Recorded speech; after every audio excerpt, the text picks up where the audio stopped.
नमस्कार दोस्तों, आपके अपने परिवार D2 क्लास में आप सभी का स्वागत है। दोस्तों आज हम बात करने वाले हैं हमारा सौरमंडल, जो कि भूगोल का एक भाग है। हमारा सौरमंडल, उससे ग्रुप डी में बार बार प्रश्न पूछे जा रहे हैं। चलिए प्रश्न शुरू करते हैं। कैसा कैसा प्रश्न पूछता है आप लोग भी ध्यान से सुनिएगा और देखिएगा। अगर आपको ये वीडियो पसंद आएगा तो हमारे चैनल को सब्सक्राइब कर लीजिएगा और बेल आइकन घंटी दबा के रखिएगा, ताकि जब भी हम वीडियो अपलोड करें सबसे पहले आप तक पहुँचे। चलिए प्रश्न को शुरू करते हैं। पहला प्रश्न दिया हुआ है कि सबसे बड़ा एवं सर्वाधिक भारी ग्रह, तो सर्वाधिक भारी ग्रह होता है बृहस्पति। अगला प्रश्न है कि सबसे छोटा एवं सूर्य से सबसे निकट स्थित ग्रह, तो ये होता है बुध। अगला प्रश्न है कि पृथ्वी के सबसे निकट ग्रह, तो पृथ्वी के सबसे निकट शुक्र है। अगला प्रश्न है कि पृथ्वी और सूर्य से सबसे दूर स्थित ग्रह, तो ये होता है वरुण। अगला प्रश्न है कि सौरमंडल का सर्वाधिक चमकीला एवं गर्म ग्रह, तो ये होता है शुक्र। अगला प्रश्न देखते हैं। अगला प्रश्न है कि सर्वाधिक ठंडा ग्रह, तो सर्वाधिक ठंडा ग्रह होता है वरुण। अगला प्रश्न है कि सबसे अधिक उपग्रहों वाला ग्रह, तो ये होता है बृहस्पति। अगला प्रश्न है कि बिना उपग्रहों वाला ग्रह, तो ये होता है बुध एवं शुक्र। अगला प्रश्न है कि लाल ग्रह तथा नीला ग्रह, तो ये होता है मंगल, लाल होता है, और तथा पृथ्वी होता है ना नीला ग्रह है, जो कि आपको पता है। पीला ग्रह तथा हरा ग्रह, तो ये होता है बृहस्पति तथा अरुण। अगला प्रश्न है कि भोर तथा सांझ का तारा पृथ्वी की बहिन जुड़वा ग्रह कहलाता है, तो शुक्र।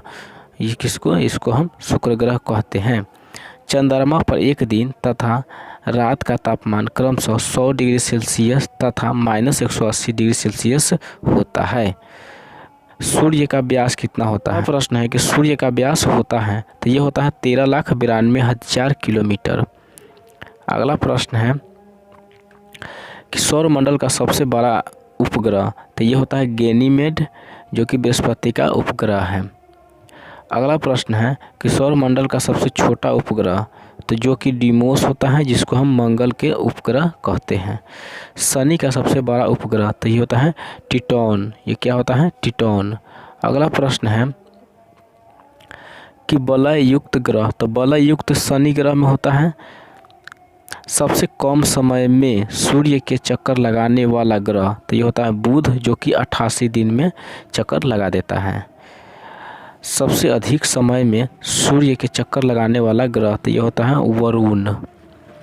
पृथ्वी के विपरीत दिशा में चक्कर लगाने वाला ग्रह, तो ये होता है शुक्र एवं अरुण। सर्वाधिक चमकीला तारा साइरस, या उसको हम डोम स्टार कहते हैं। सौर दिवस की अवधि, तो यह होता है 24 घंटा। अगला प्रश्न है कि सूर्य के केंद्र तथा सतह का तापमान क्रमशः 15 मिलियन डिग्री सेल्सियस और 6000 डिग्री सेल्सियस। अगला प्रश्न है कि सूर्य प्रकाश को पृथ्वी तक पहुंचने में लगा समय, तो 8 मिनट 20 सेकेंड।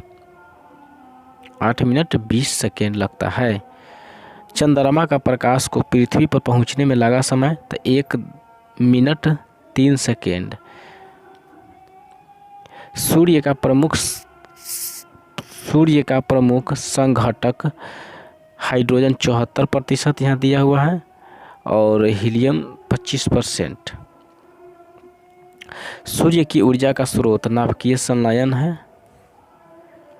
कहता है पृथ्वी का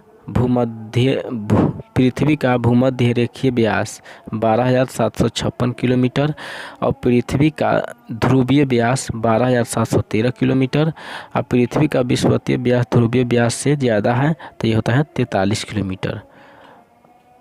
अगला प्रश्न है कि पृथ्वी का ध्रुवीय व्यास से ज़्यादा होता है 43 किलोमीटर, ये तो हो गया। अगला प्रश्न है कि पृथ्वी का अपनी धुरी पर झुकाव 23.5 डिग्री अक्षांश, पृथ्वी का अक्ष पर घूर्णन पश्चिम से पूरब होता है। सबसे बड़ा तारामंडल सबसे बड़ा तारामंडल सेंट्रोस है। आकाशगंगा की आकृति होता है स्पाइरल। अगला है सूर्य। अगला प्रश्न है कि सूर्य पृथ्वी से बड़ा है तो 109 गुना है। अगला प्रश्न है कि सूर्य का सबसे चमकीला सतह प्रकाश मंडल है। अगला प्रश्न है कि सूर्य का बाह्यतम परत कहलाता है तो किरीट कोरोना। अगला प्रश्न है कि अंतरिक्ष में तारामंडलों की संख्या 88 जो कि सबसे बड़ा हाइड्रा है। अगला है कि ब्रह्मांड में विस्फोटकी तारा कहलाता है तो अभिनव तारा। अगला प्रश्न है कि किस ग्रह पर सूर्य पश्चिम में उगता है तो अरुण एवं शुक्र। अगला प्रश्न है कि पृथ्वी तार सूर्य के निकट तारा क्रमशः सूर्य तथा प्रोक्सिमा या सेंटोरी कहते हैं इसको। अगला प्रश्न है कि चंद्रमा पृथ्वी की परिक्रमा में लगा समय 27.3 दिन। अगला प्रश्न है कि शनि सूर्य के चारों ओर चक्कर लगाता है तो 29.5 वर्ष में। अगला प्रश्न है कि निकट तारे के प्रकाश को पृथ्वी तक पर पहुंचने में लगा समय 4.2 वर्ष। अगला प्रश्न क्षुद्र ग्रह स्थित है तो मंगल एवं बृहस्पति के बीच सबसे बड़ा सोरेंस।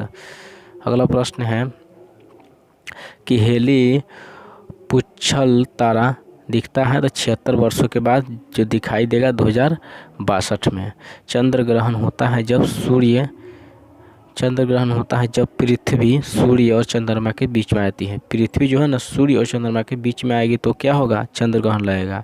और सूर्य ग्रहण होता है चंद्रमा पृथ्वी और सूर्य के बीच में आता है तो सूर्य ग्रहण होता है। तारे का रंग सूचक है तो उसके ताप का। तो नमस्कार दोस्तों, हम उम्मीद करते हैं कि आपको ये वीडियो बहुत अच्छा लगा होगा। अगर अच्छा लगा है तो हमारे चैनल को सब्सक्राइब कर लीजिएगा और बेल आइकन की घंटी दबा के रखिएगा ताकि जब भी हम वीडियो आपको अपलोड करें सबसे पहले आप तक पहुँचे। तब तक के लिए जय हिंद, जय भारत।